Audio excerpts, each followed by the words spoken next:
Good evening and welcome to Q&A. I'm Tony Jones, broadcasting live from the Brisbane Powerhouse. Answering your questions tonight, the opposition spokesman on regional development and water, Senator Barnaby Joyce, the State Director of Queensland One Nation, Ian Nelson, Cape York businesswoman Gina Castellane, the National President of the ALP and Queensland Premier Anna Bligh, and the newly appointed Climate Commissioner Tim Flannery. Please welcome our panel.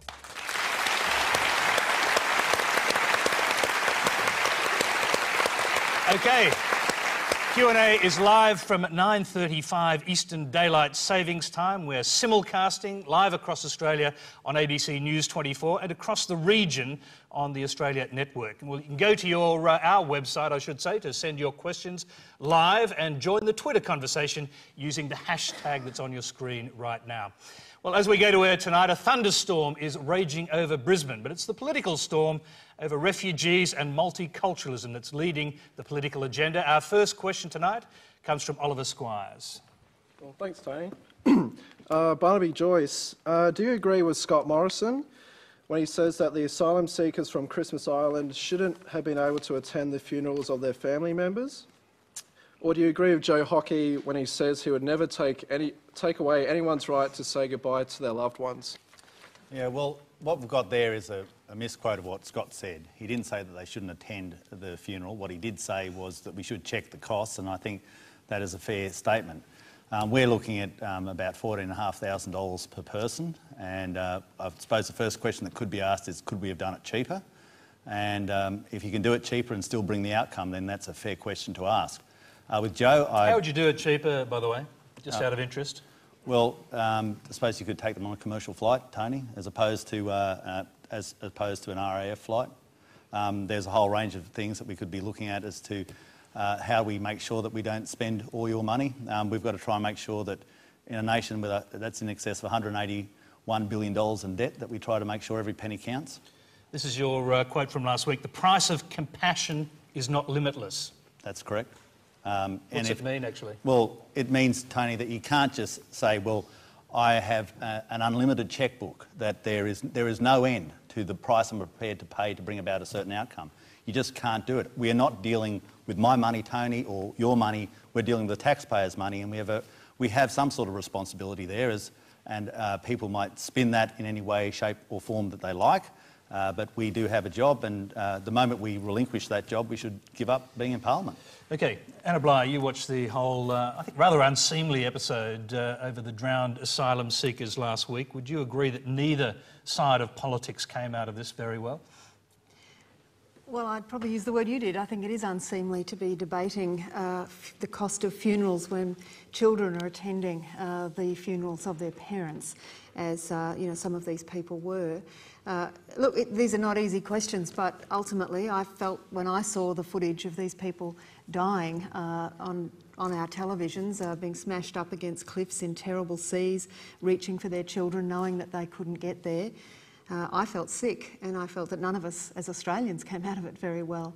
And I look forward to hearing some of the outcomes of the reviews that are going into this. How did you feel when the young orphan boy was bouncing across from one side of the country to the other and back, not knowing where he was going to end up? Well, it's hard not to think that we couldn't do better.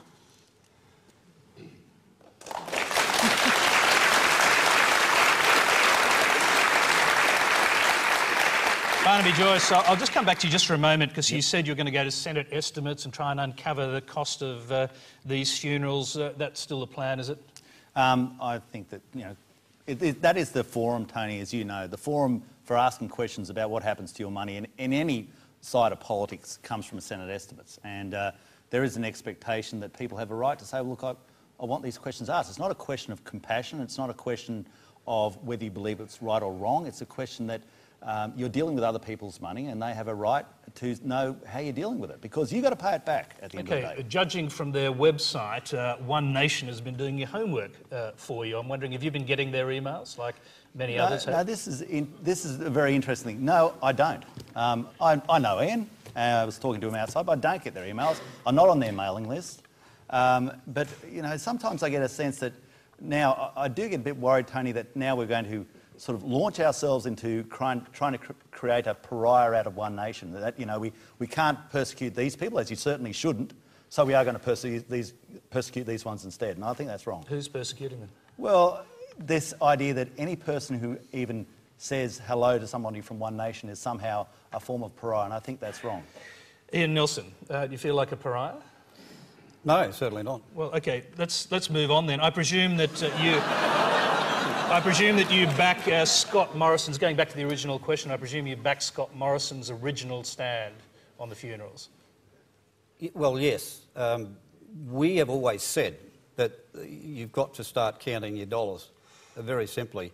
Look, God forbid, this is tragic, but God forbid, if something happened to your family member, and one of our family members, I don't think we'd put it on the government to get the whole family to travel to wherever the funeral is and then pay for the funeral. And then unless they were perhaps imprisoned in detention. Well, that's a valid point, but I'll repeat this one more time. If the Labor Party, the Labor government had stuck to the Pacific solution, that boat would never have been there and those tragic people would never have been dead.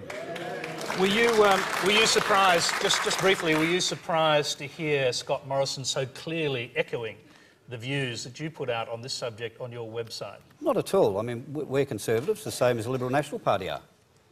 I mean, we at the moment, we're blogging daily because we need to be more relevant, and we're finding that the Liberal National Party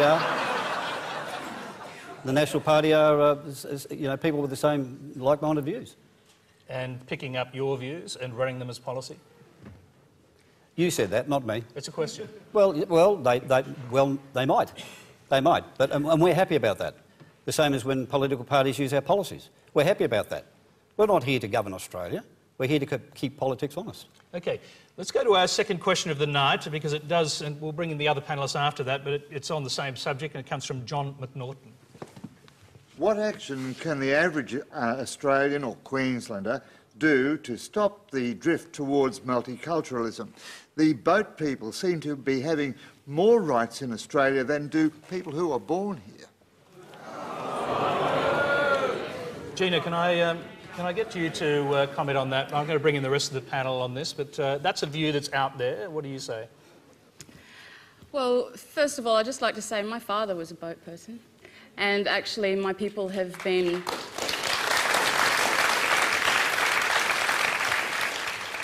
My people have been dealing with boat people for over 400 years now.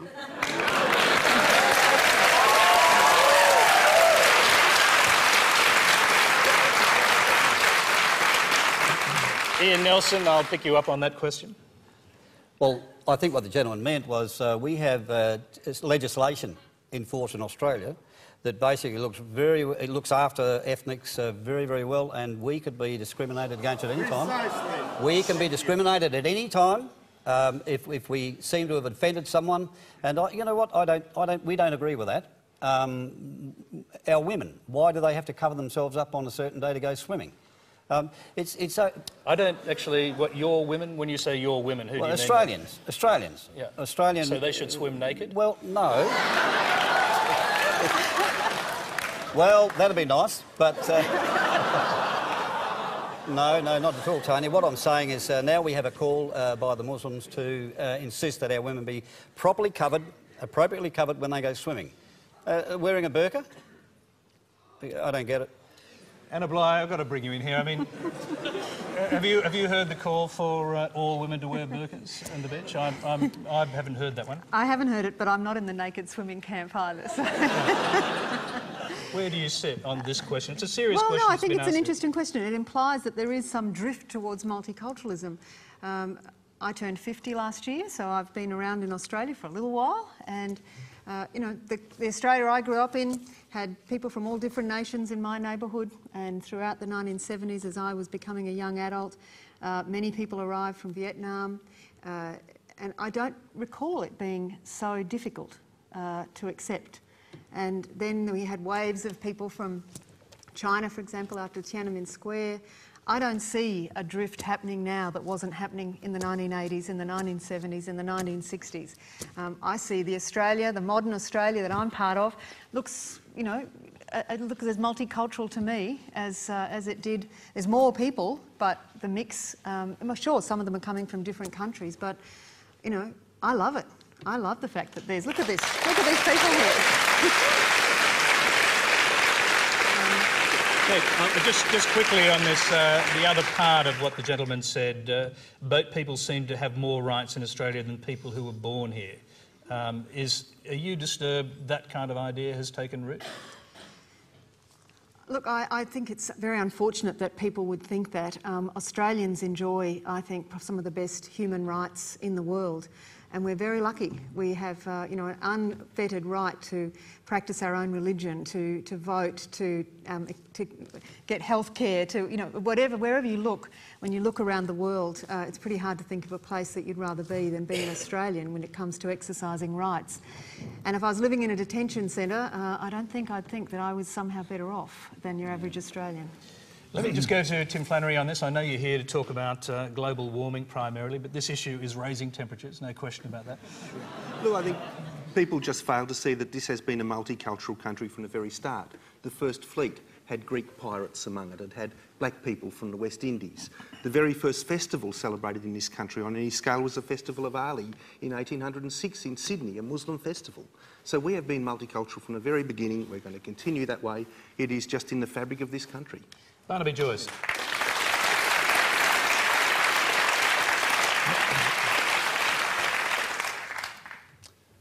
Tony, I think you set the gentleman up a bit. I think that in a way you got a question and made the most out of it, and good luck to you. But I think that most people... Sorry, do you think it's not legitimate for him to ask that question? Because I'm intrigued. I think it then turned into putting a person in a place where quite obviously they're going to get chopped to pieces, and I think that was the game. But well, perhaps you could just answer the question. Well, obviously that we're all ethnic at one stage, weren't we? I mean, every person who's in this nation at some stage, except for Gina's mother or father, came from somewhere else, and so we have to respect that. The first forebears of mine came here because their parents starved to death in a hedge. In my family, there are approximately 10 languages spoken if we all turn up for Christmas dinner. So I've got no problems living in a society with many cultures, but I always want people to make sure that first and foremost, as Sir James Gobbo said when he was initially bringing up this issue, that we focus on making Australia a great place, and we talk about the things that the Premier talked about, the equality of the sexes, the equality of religions, a free and fair go, and that supplants and stands in front of any other associations we might have after that.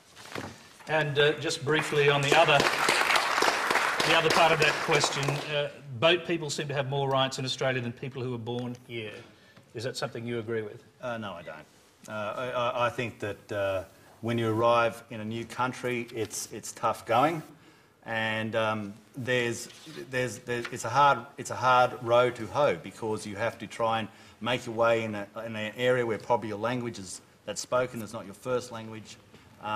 I don't believe that it is a ticket to Vanity Fair to arrive here as a refugee. Okay, we've got another question on a similar subject. It comes from Yahya El Khaled. My question is to all parties. How do they expect Muslims to integrate and be proud of being Australians when our politicians are debating how many Muslims can immigrate to Australia and what they should wear and how they should socialise? Okay, let's hear from, first of all, Anna Bligh on that. Did you hear the question correctly?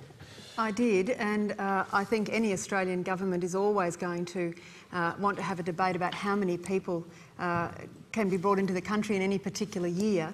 I don't think that that's necessarily a bad discussion about how many people we want, how big we want Australia to be, and how many we can accommodate in any one particular year or 2 year period. But I think we have to be very careful in having that discussion to make sure that it is about how many can we accommodate rather than what kind of people, if you like. But I think it's also very important that, and taking Barnaby's point, but that we understand that when people come to this country from other cultures, from other religions, from other languages, that we are tolerant of that and we put in